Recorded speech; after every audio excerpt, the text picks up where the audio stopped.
पर्चा नेताजी भरते हैं लेकिन चुनाव कार्यकर्ता लड़ते हैं। जी हाँ, नेताजी महज पर्चा भर कर आते हैं, लेकिन सबसे ज्यादा जो चिंता होती है चुनाव जीतने की वो कार्यकर्ताओं के कंधों पर होती है कि अपने नेता को हम कैसे चुनाव जितवाएं और जनता जनार्दन से हम क्या उम्मीद करें, कैसे उनसे वोट मांगने जाएं। चलिए बातचीत करेंगे। आज मैं मौजूद हूं साहिबाबाद विधानसभा के अंदर और मेरे ठीक अगल बगल यदि आप देख रहे हैं तो यहां पर भाजपा, बसपा और आपको बता दूं राजभर जी की पार्टी भी यहां पर मौजूद है, कांग्रेस भी मौजूद है, आम आदमी पार्टी के कार्यकर्ता भी यहां पर मौजूद हैं। साल 2022 का ये चुनाव है, उत्तर प्रदेश का साल 2022 का चुनाव, यानी कि एक बहुत बड़ा ये चुनाव बनने जा रहा है। आम आदमी पार्टी भी है, भाजपा भी है, सपा भी है, बसपा भी है, लेकिन कार्यकर्ता किस मुद्दे पर जनता से वोट मांगने जा रहे हैं, कार्यकर्ताओं से बातचीत करते हैं, क्योंकि 10 फरवरी को पहले चरण का चुनाव है। चलिए सबसे पहले बातचीत करते हैं जो राजनीतिक पार्टी इस वक्त सत्ता में है, यानी कि 5 साल सत्ता जिन्होंने चलाई है, भारतीय जनता पार्टी के ही जो कार्यकर्ता हैं, जो नेता हैं, उनसे ही बातचीत करेंगे। क्या नाम होगा आपका? मेरा नाम बलबीर सिंह चौहान है और मैं वर्तमान में सभासद हूँ और महानगर भाजपा का कार्यकारिणी सदस्य हूँ। भाजपा के कार्यकर्ता हैं जी। बलबीर जी, क्या कहेंगे? 5 साल आपकी पार्टी सत्ता में रही, अब चुनाव आ गया, जनता के बीच फिर से जाना पड़ रहा है वोट मांगने के लिए। क्या मुद्दा है अब की बार, किस मुद्दे पर वोट मांगने जा रहे हैं? हमारा मुद्दा विकास का है, भय मुक्त समाज, प्रदेश का विकास। और जिस तरह से भारतीय जनता पार्टी, केंद्र की भारतीय जनता पार्टी सरकार और प्रदेश सरकार ने विकास को लेकर उत्तर प्रदेश को एक प्रतिष्ठित राज्य बनाया है, उसी वही हमारा मुद्दा है। यानी कि आप कह रहे हैं कि विकास का मुद्दा है, प्रतिष्ठित राज्य बनाया है, लेकिन आपकी पार्टी से नेता छोड़कर क्यों भाग रहे हैं? ये सबसे बड़ा सवाल उठ रहा है कि 5 साल क्या योगी आदित्यनाथ नेताओं को, विधायकों को समझ नहीं पाए क्या? कोई छोड़कर भागा नहीं, जो छोड़कर भाग के आए थे वो वापस भाग के गए हैं। उनको भाजपा के कार्यकर्ता नहीं, वो सत्ता लोलुपता व्यक्ति हैं। भाजपा में आए क्यों? भाजपा सत्ता में आ गई थी, भाजपा में आए। पहले वो बसपा में थे, कभी वो कांग्रेस में रहे, कभी वो जनता दल में। एक दल वो बता दें जिस दल में वो न रहे हों, जो भाग के गए हैं। बसपा में थे, सपा में आए, सपा से भाजपा में आए, अब वो फिर वापस उनको, क्योंकि उनकी टिकट कट रही थी। जब वो भाजपा में आए, उन्होंने क्षेत्र में काम नहीं किया, उन्होंने जन संवाद नहीं किया, कार्यकर्ताओं से संवाद नहीं किया, क्षेत्र का विकास नहीं किया, उनकी टिकट कटने वाली थी, इसलिए वापस वो भाजपा सपा के पाले में चले गए, यहाँ से हमें कम से कम टिकट मिल जाएगी। ये उनका मुद्दा, और कुछ नहीं है। ये लगा क्यों, ये सोचना क्यों पड़ा, ये उन लोगों को सोचना क्यों पड़ा कि भारतीय जनता पार्टी से हमारा टिकट कट रहा है? यानी कि या वो काम नहीं कर पाए या फिर योगी की नीतियों को जनता तक पहुंचा नहीं पाए। वो इसलिए छोड़ने चाहे, जब उनको टिकट नहीं मिली तो भैया देखो, जिसको अगर राजनीति करनी है और टिकट ना मिले तो वो यही चाहेगा कि मैं दूसरी पार्टी से टिकट लूं और मेरी राजनीति बनी रहे। यानी दूसरी पार्टी से टिकट हो, राजनीति बनी रहे। हाँ जी। अच्छा, क्या दिखाई दे रहा है? दिल की धड़कनें तो भाजपा वालों की जरूर बढ़ गई होंगी अब की बार। नहीं, बिल्कुल कुछ नहीं। ये सब भाजपा एक समुद्र है, आते रहेंगे जाते रहेंगे, उससे कोई फर्क नहीं पड़ता। ये लोग जो इस तरह के आज सपा की तरफ गए, कल वो बसपा की तरफ जाएंगे, परसों किसी और दल में जाएंगे, इनसे कोई फर्क भाजपा को नहीं पड़ने वाला। हम 300+ सीटें उत्तर प्रदेश में लाने वाले हैं। अखिलेश जी कह रहे हैं 400 हम लेकर आ रहे हैं, 3 सीट छोड़ेंगे योगी जी के लिए। 4 सीटों लेंगे, एक शिवपाल ले जाएगा, 401 हो जाएगी, एक डिम्पल को लड़ा देंगे, 402 हो जाएंगी, मुलायम सिंह को भी कहीं लड़ा दें, 403 हो जाएंगी, बराबर हो जाएगी। ऐसा औरों की जरूरत ही नहीं है। चलिए और लोगों से बातचीत करते हैं। तो भाजपा वाले हैं, किन मुद्दे पर वोट लेने जनता के बीच जा रहे हैं? मेरे साथ सुभाषपा, यानी कि जो राजभर जी की पार्टी है, अब की बार बहुत जबरदस्त बातचीत राजभर जी की चली। राजभर जी भाजपा छोड़ सपा में शामिल हो गए और समाजवादी साइकिल को कह रहे हैं कि हम बहुत तेजी से दौड़ाएंगे। क्या कहेंगे सर, क्या नाम होगा आपका? पहली बात तो मीडिया महोदय जी, सुहेलदेव भारतीय समाज पार्टी का आदरणीय नेता ओम प्रकाश राजभर जी सपा में शामिल हुए हैं, सपा में गठबंधन में है। जिस तरह आज भारतीय जनता पार्टी लांछन लगा रही, उनका मैं बता दूं, 14 साल का वनवास भगवान राम का किसने किया था? उनको बैतरणी पार किया था निषादों ने। निषादों को ये समझ लीजिए, जिसे हम लोग कहते हैं भालू बंदर। भालू बंदर कौन थे रामायण में? भालू बंदर यही पिछड़े दलित के लोग थे।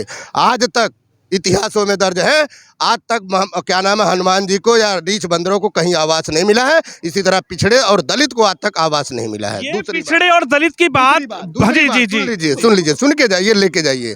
भारतीय जनता पार्टी के लोग गोलमोल करने में बहुत अच्छे माहिर हैं। ये लोग शिक्षा, रोजगार, दवाई, महंगाई के ऊपर चर्चा नहीं करते।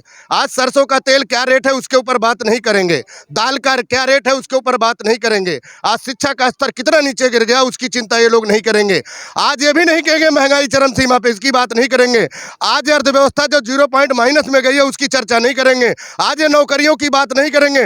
देश के प्रधानमंत्री ने 2014 से पहले, 13 से पहले एक और देखिए, उसी आंदोलन में 2013 में बाबा रामदेव थे, 2.25 आंख वाले बाबा, उनको समझिए। उन्होंने कहा था भारतीय जनता पार्टी की सरकार बनवा दो, जो 65 रुपये लीटर पेट्रोल है हम 35 रुपये में करेंगे। कैसे? उन्होंने कहा जीएसटी हटा देंगे। आज बाबा रामदेव से अगर मीडिया पूछती है तो कहते हैं ये राष्ट्रहित की बात है, यानी कि जब पिछली सरकार की बात थी तो वो देशद्रोही सरकार थी। आज महंगाई लाके भारतीय जनता पार्टी राष्ट्रवाद की बात करती है। सवाल ओम प्रकाश राजभर पर भी बनता है कि ओम प्रकाश राजभर जी आखिर भाजपा का दामन क्यों थामे थे, और ओम प्रकाश राजभर जी भाजपा के संग क्यों थे, मंत्री रहे, लेकिन जब दिखाई दिया कि भाजपा से अब बाय बाय होने वाली है तो ओम प्रकाश जी ने खुद पार्टी छोड़ दी और समाजवादी का दामन थाम लिया।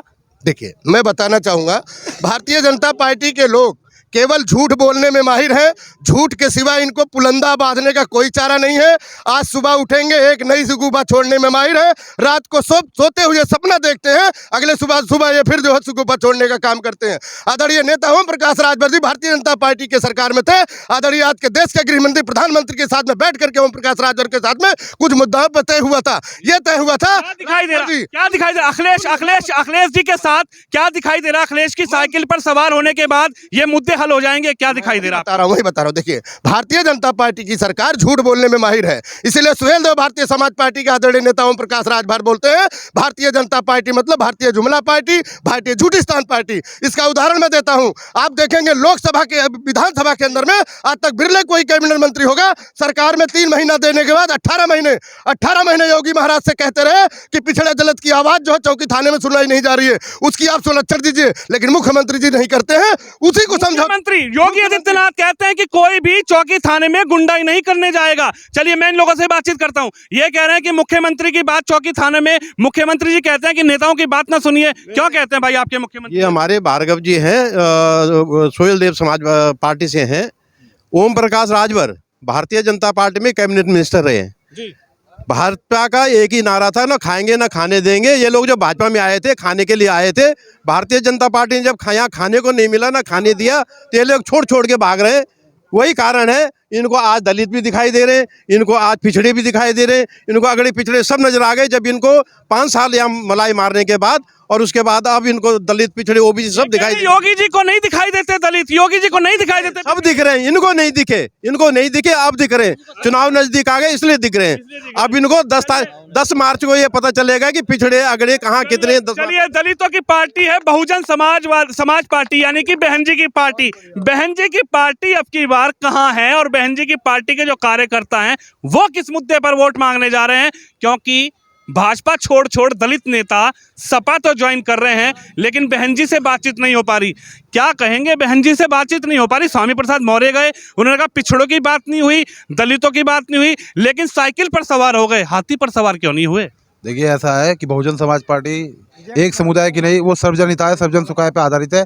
और माननीय बहन जी जो भी कार्य करते हैं वो सर्वजन हिताय के हिसाब से करती हैं। और ये दोनों दल जो आपस में ये दोनों झूठ बोलने का काम करते हैं, एक दलित के घर पे खिचड़ी खाने को बेताब है, दूसरा दलितों का वोट लेने के लिए बेताब है, जबकि इन दोनों को पता है कि इनकी हवा बिल्कुल निकल चुकी है और पूर्ण बहुमत से बहुजन समाज पार्टी 2022 में सरकार बनाने जा रही है। लेकिन बहन जी तो ना दलित के यहाँ खाना खा रही हैं, ना दलित के लिए यहाँ पर बैठने जा रही हैं, लेकिन वोट पे नजर है बहन जी की। देखिए, बहन जी दलित समाज पे गर्व करती हैं और हमें भी अपनी नेता पे गर्व है, क्योंकि माननीय बहन जी ने दलित समाज को हमेशा से, वो अब एक मजबूत आवाज़ बन के उभरी हैं और हमेशा से उन्होंने दलितों का सम्मान किया है। और दलित समाज भी एकजुट होकर के 2022 में माननीय बहन जी को एक तरफा वोट देकर के विजयी बनाएगा। लेकिन चंद्रशेखर आजाद तैयार खड़े हैं अब की बार। चंद्रशेखर ने कहा कि बहन जी ने लूटा है दलितों को। देखिए, ऐसा चंद्रशेखर आजाद का कोई दायित्व नहीं है। आने वाले कल में आपको पता भी लग जाएगा। माननीय बहन जी 2022 में सरकार भी बन रही है बहन जी की। स्वामी प्रसाद मौर्य की बात कर रहे हैं कि जिसकी औकात चेयरमैन बनने की नहीं थी, जी, वो मंत्री बहन जी ने बनाया था। और रह गई बात भारतीय जनता पार्टी में 4.5 साल मलाई मार के उसके बाद में अब रो रहे हैं, तो रोने वाला काम नहीं चलेगा। दलित समझता है कि हमारा नेता कौन है कौन नहीं है। यानी बहन जी की सरकार आ रही है। 2022 में 10 मार्च को सरकार बहन जी की आएगी कहां से?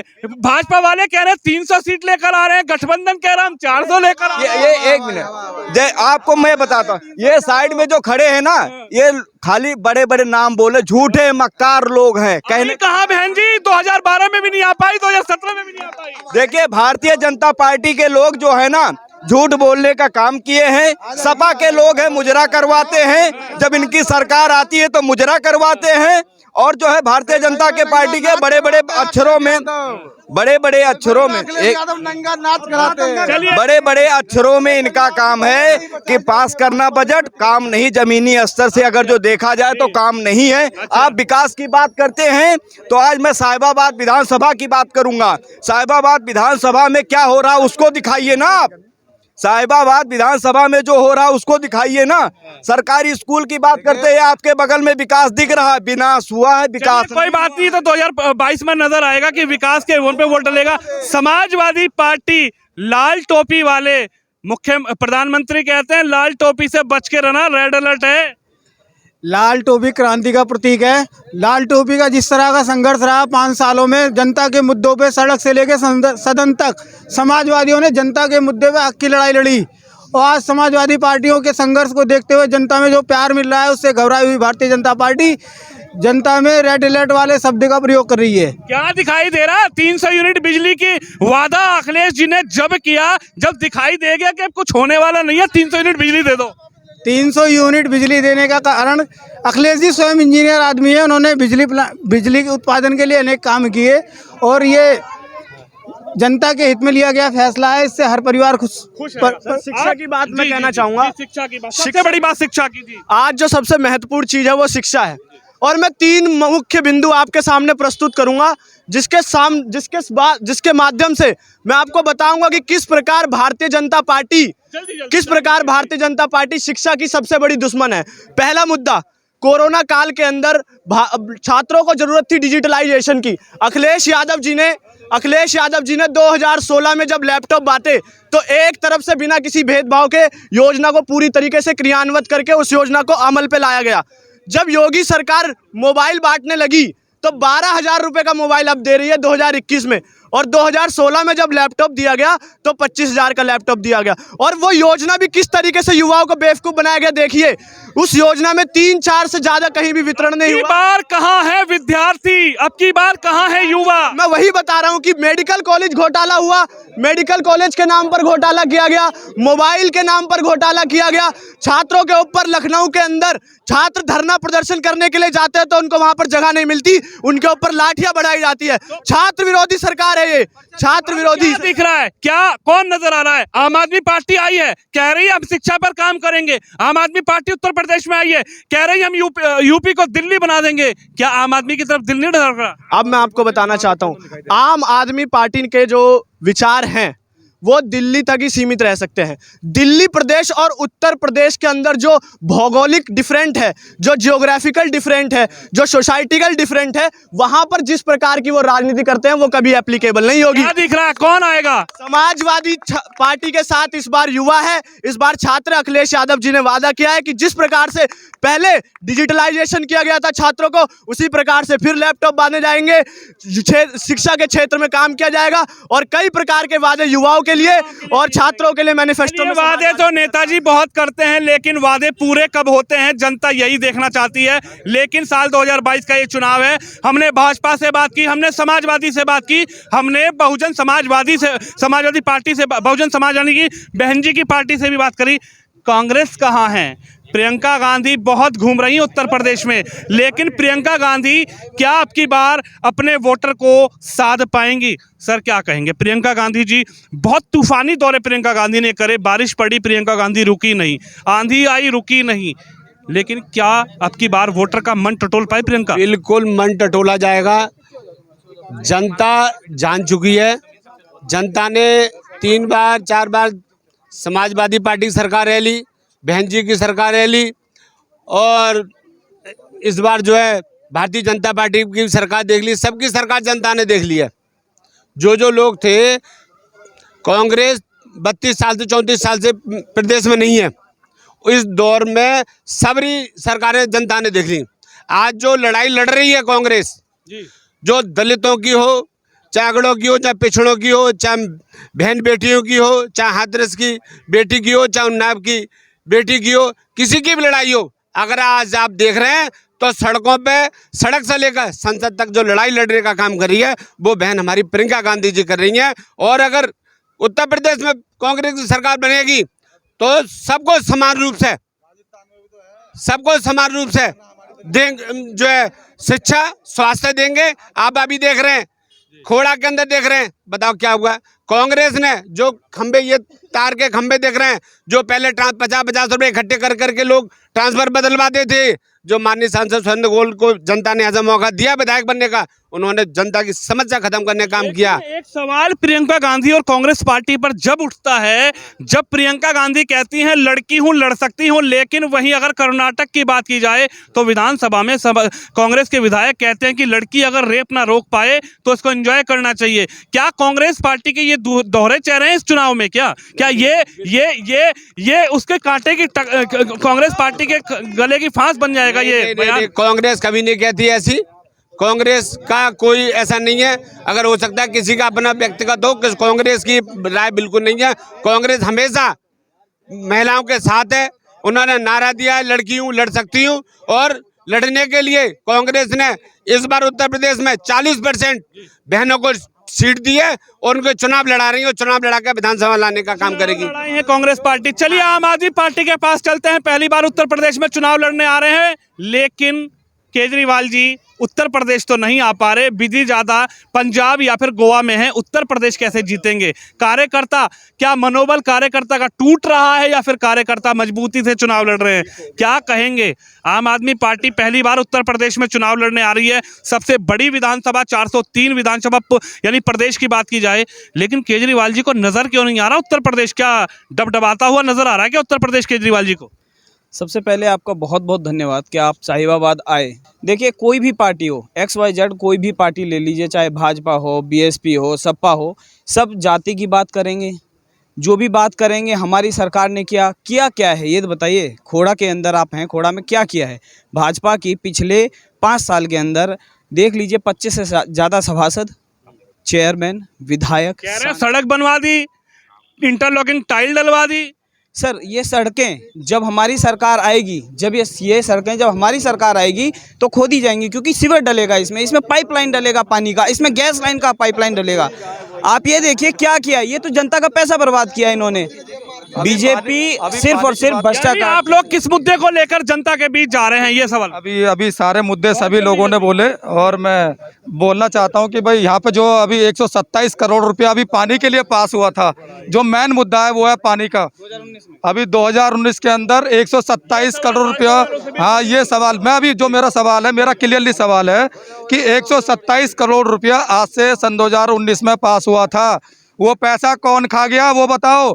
दूसरा, यहाँ पे पूरे खौड़ा कॉलोनी के अंदर आप डिबेट करा रहे हो, ये स्कूल है क्या? उनको ये विकास नहीं दिखाई दे रहा? विकास पागल हो गया है, इस विकास पे कोई बात नहीं करेगा। यहाँ पे खौड़ा कॉलोनी के अंदर सबसे बड़ी समस्या भाजपा से आप लोग हैं। सबसे बड़ी समस्या खोड़ा नगर पालिका परिषद की भी बात की जाए तो जनता का ये कहना है कि पानी की समस्या है। 5 साल दे दिए, नीचे से लेकर ऊपर का नेता आपकी पार्टी के, पानी क्यों नहीं आया? मैं बताता हूँ, इस कॉलोनी को बसे हुए लगभग 40 साल हो गए।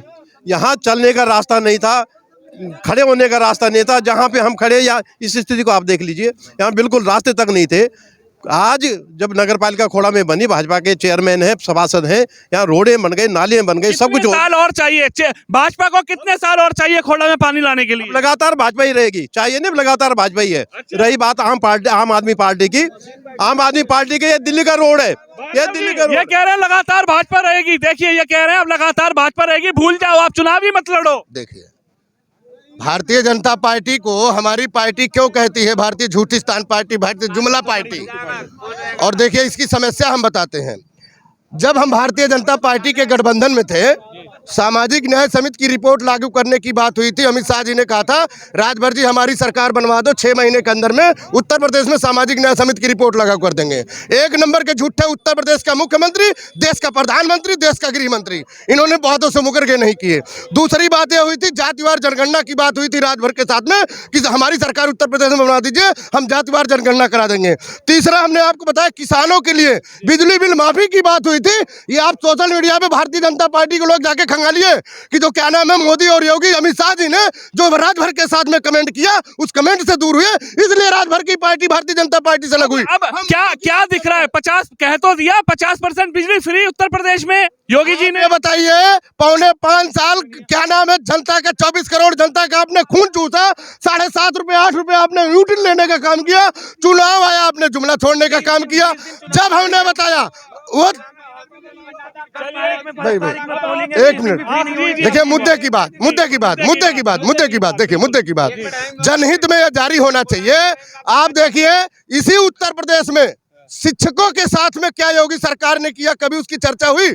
69,000 शिक्षक भर्ती घोटाला में पिछड़ों का हक। योगी जी कह रहे हैं कि सबसे ज्यादा निष्पक्ष भर्ती हमने करी। योगी जी कह रहे हैं सबसे ज्यादा निष्पक्ष भर्ती। अगर आप देखिए मेरी बात सुनिए, यहाँ जितने हमारे युवा भाई बैठे हैं, मैं सबकी बात करता हूँ, चाहे वो सत्ता पक्ष का हो या विपक्ष का हो। 69,000 शिक्षक भर्ती घोटाला में पिछड़ों का हक लूटा है योगी जी ने। 68,500 शिक्षक घोटाला में पिछड़ों का हक लूटा है मैंने। 72,934 शिक्षक भर्ती घोटाला में योगी सरकार ने पिछड़ों का हक लूटा है।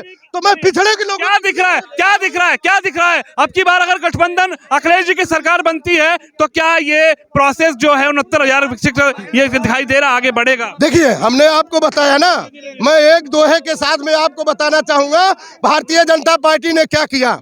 बांट दिया इस धरती को, चांद सितारों को क्या होगा, नदियों के कुछ नाम रखे हो, बहती धारा का क्या होगा, सूखी भी गंगा पानी है, आबे जमजम भी पानी है, मुल्ला भी पिए मस्जिद भी पिए, तो इस पानी का मजहब क्या होगा? इन फिरका परस्तों से पूछो,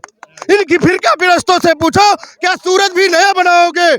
इस देश में जो चल रहा है उसमें व्यवस्था बनाने का काम भारतीय जनता पार्टी करती है। आखिरी मोड़ पर हम लोग मौजूद हैं। इनका सवाल क्या आखिरी बहुत 30 सेकंड के अंदर इन्होंने एक कविता सुनाई, क्या आप इसका जवाब देना चाहेंगे? भाजपा वाले ये 10 तारीख के बाद कविता ही गाएंगे, कभी बनने वाले हैं सब लोग, ऐसा कुछ नहीं। सरकार भाजपा की आ रही, भाजपा की रहेगी और ये कविता ही गाते रहेंगे। युवा क्या समझ रहे हैं? भाजपा, सपा, बसपा, आम आदमी, कौन युवा किसके साथ? देखो युवा को भी पता है 2007 से लेके 12 तक भी सरकार रही, बसपा की सरकार रही, 12 से लेके 17 तक समाजवादी की सरकार रही और 17 से लेकर के 22 तक भाजपा की सरकार रही। युवाओं को भी पता है सबसे ज्यादा विकास भाजपा की सरकार में हुआ है, इसलिए युवा है भाजपा के साथ। भाजपा के साथ कह रहे हैं, युवा भाजपा के साथ। मेरी बात सुनिए, देखिए जो ये 69,000 शिक्षकों की जो भर्ती की बात कर रहे हैं, ये 69,000 जो शिक्षक की भर्ती थी, ये माननीय बहन जी की ताकत थी जो सरकार को उसके फैसलों को वापस लेना पड़ा क्योंकि चुनाव आ रहे हैं। नहीं तो 69,000 जो शिक्षकों की जो भर्ती थी वो माननीय बहन जी की ताकत थी जो भारतीय जनता पार्टी। क्या दिख रहा है? बहन जी आ रही है, बहन जी आ रही है। क्या दिख रहा है? आप क्या कहेंगे? कांग्रेस कहाँ है? कांग्रेस सबसे आगे है। अच्छा जी, बिल्कुल। एक सुनिए, अरे एक बात सुनिए, मेरी बात सुनिए, एक मिनट। देखो हम खोड़ा के लोग हैं, खोड़ा की बात करेंगे। खोड़ा में 10 साल से पानी टंकी खराब पड़ी है, इनका MP भी है, इनका विधायक भी है, और इन्होंने अब तक क्यों नहीं सही करवाई? आज एक मिनट, कोविड की तीसरी लाइन आने को तैयार है। यहाँ पे 10 लाख की आबादी है खोड़ा के अंदर, वो हॉस्पिटल तक प्राइवेट नहीं दे, एक सरकारी हॉस्पिटल तक नहीं दे। इस वक्त आपको बता दूं, मैं साहिबाबाद विधानसभा के बहुत धीरे मैं साहिबाबाद विधानसभा की खोड़ा नगर पालिका परिषद के अंदर मौजूद हूं और खोड़ा की जो भाजपा के नेता, सपा के नेता, बसपा, कांग्रेस, आम आदमी, सभी की राय आपने सुनी, क्योंकि मैंने पहले ही बताया पर्चा नेताजी भरते हैं लेकिन चुनाव कार्यकर्ता लड़ते हैं और कार्यकर्ताओं को ही सबसे ज्यादा चिंता होती है कि मेरा नेता आखिर मैं कैसे जिताकर विधानसभा भेजूं। आपको ये वीडियो कैसी लगी? आप इस वीडियो को शेयर करिए और इस चैनल को लाइक कीजिए। कैमरामैन तुषार के साथ मैं विनोद शर्मा, साहिबाबाद से।